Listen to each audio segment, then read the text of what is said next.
some stuff out there with your bio, like the stats about you, but what I'd love is to like hear some more of the stories that maybe haven't been told yet. Okay. Or maybe have been told, but you know, are bringing it all into one place. Okay. Yeah. But I think what would be really good to start with is your background, where you're from, and where you are now. Yeah. Do you want to say my name and like stuff like that? Yeah. Sure. Yeah. So my name's Alan. I am born and raised in New York, and I come born and raised in Chinatown, Manhattan, and I am a designer. I'm the designer behind the brand AKINGS, and we are in my showroom on 39th and 7th in New York. Very cool. We are in New York, which is going to be a consistent theme of this, but it's interesting that there's so many things that you do. You're a business owner, you're an entrepreneur, you're a marketing expert, but the way that you introduce yourself is as a designer.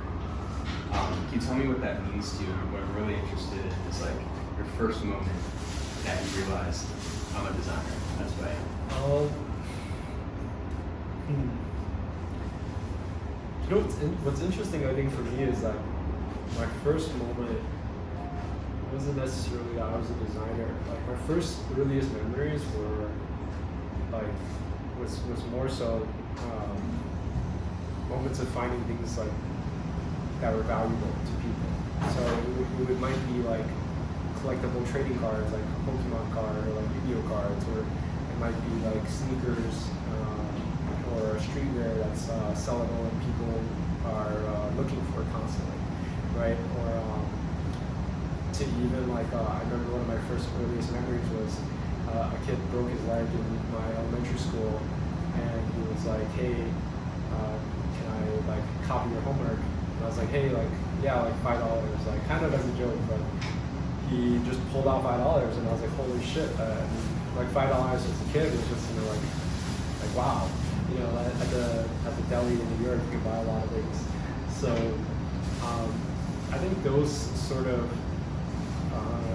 memories are just seeing like, wow, like people find value in different things, and kind of being obsessed with collecting and kind of looking for those things and curating those things led me to appreciate design, and then also look for like what's missing, you know, like what is missing, and what is missing, or like what do I want to bring to this world. Like maybe I like this design, but I want to change it more so for my fit, because like for me growing up, it was like, hey, this jean is really cool, but they didn't really make skinny jeans. Like the average jean was 7 inches inseam at the time, and I would always tailor it.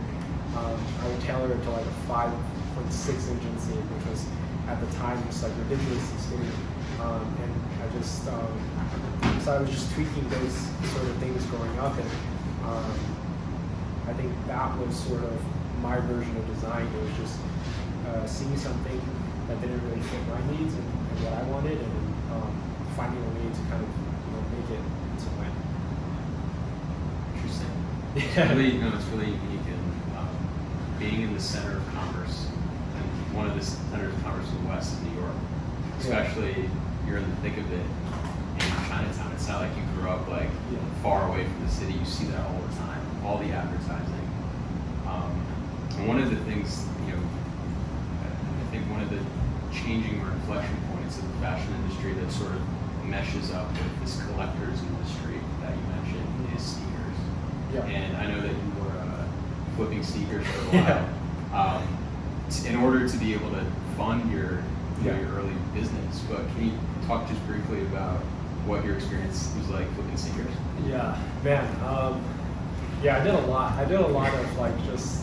I was collecting sneakers, but I was like reselling, you know, like Supreme and like other goods. Like even when A$AP Rocky was coming up, there was a brand there was a beanie that was just like I think it was like Conde. It wasn't Conde Garçon. It was just like a different variation of it, right? Like Conde Fuck Down. Yeah, Conde Fuck Down. Like that beanie, I remember just like even that beanie, I was just selling a ton of those beanies, and then and you know, like even especially in New York, like there was like a point where even the cover boards, you know, was such a big thing. And, I have like a photo of just like back when like buying and selling forums was huge, and I was just reselling cover boards. But I think it was also just seeing like, wow, like, you know, for me, I was growing up like, hey, like this is, you know, I didn't really associate clothing to something that people would spend so much money on. Like it wasn't, and I think it was also though like a new idea, especially in like streetwear, and just the price point of streetwear was just such a new idea. Like wow, these T-shirts and hoodies that were $100 is now $600 on the resale market. So it suddenly became art around the same time that I was growing up, and when I saw that, it just made so much more sense to me to like buy this hoodie or this T-shirt and wear this and have something that holds value more than just like buy fast fashion and like buy it, you know, an H&M or Zara hoodie that will not hold the same value. And, I may have to throw away, or you know, I'm just spending money on it. It doesn't really come back. So I really fell in love with more like the fact that there was such a big community behind it, and that there's so many people that saw value in this. Yeah. And it's interesting to think about that history and that timeline as well, because talking about streetwear and it in a way not only democratizing design, because that design was so much of what people wear on the day-to-day as opposed to these avant-garde, like runway looks, but it also democratized the price point of that. And people have been collecting fashion items forever. I mean, vintage is such a focus. If you go to the MoMA, they had that exhibit, is fashion modern, and all those pieces. Yeah. And so it's interesting that you saw that as, you know, somebody growing up in New York as an opportunity. The gates were opening, and it was just great timing for you. So getting into a bit of, you know, beginning to actually design and bringing us a bit to now.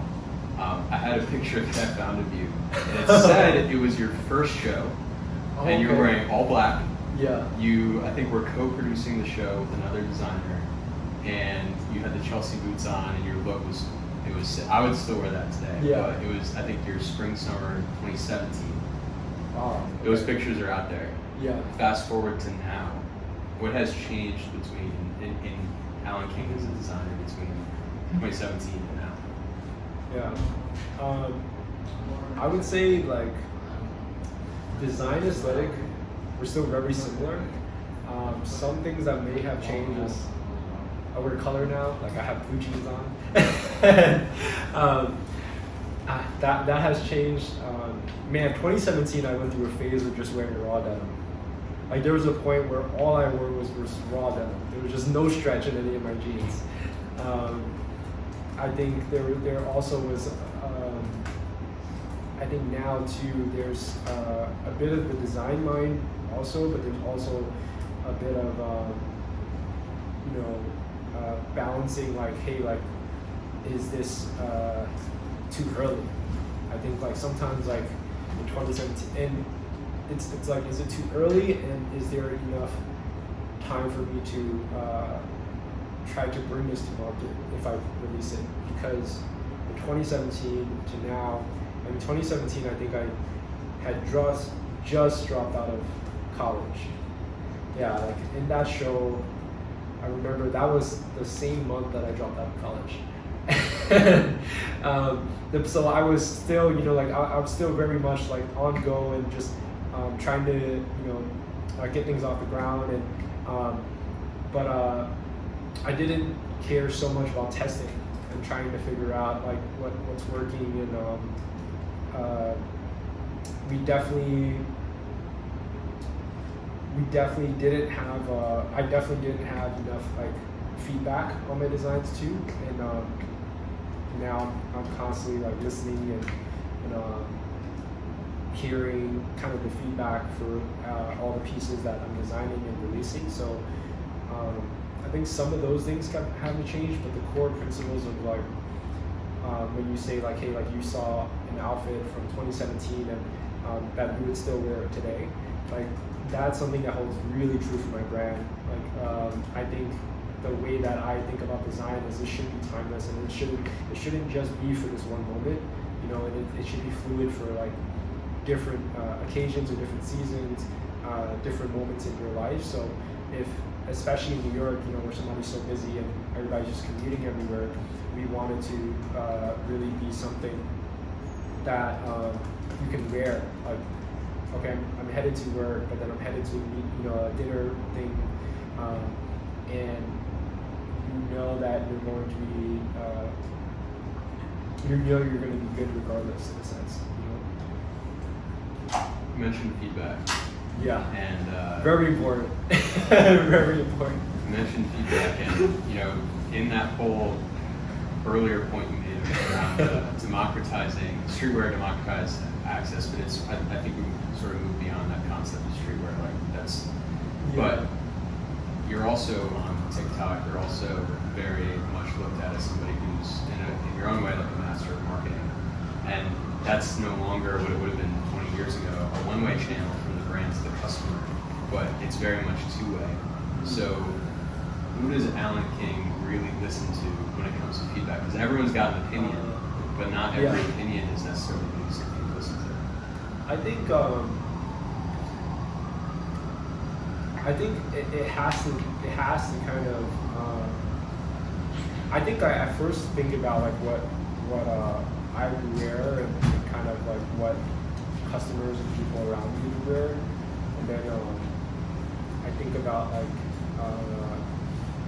and I think about it like is there you know, in terms of like the feedback though, it's more so what I mean by that is like there's some things that I would wear that I've come to realize like, hey, like not enough people would wear this, where or enough people might wear this, but as a smaller brand, we just really should not do this right now. It's almost like the merchandiser part of your mind needs to come out. Like I think that's so for my friends that work, you know, directly for brands. It's like you have the creative team, but you have this merchandising team. Yeah. It's like, look, we need this and this because there needs to be a balance of a company, right? Oh yeah. I think in the beginning stages it was just no dot of that merchandising, so it was very random. I just designed whatever I wanted, and I still kind of do that, to be quite honest. But now I definitely think of more about like entire outfits, entire collections or ideas, and I try to put it together seamlessly so that it's cohesive. But the feedback, I think, like also it's still like early to, you know, I still have a very positive outlook on it, because I look at it like when we're doing small run productions at this point, like we just have to find somebody that likes the product. You know, like it's not like we're a huge company that is producing so much where we really have to like care about that right now. I think first we have to you know, innovate and try to come up with something special and come up with something that people want to buy, and try to put in front of them.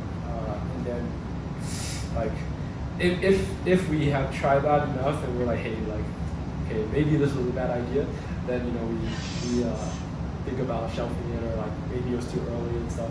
Yeah.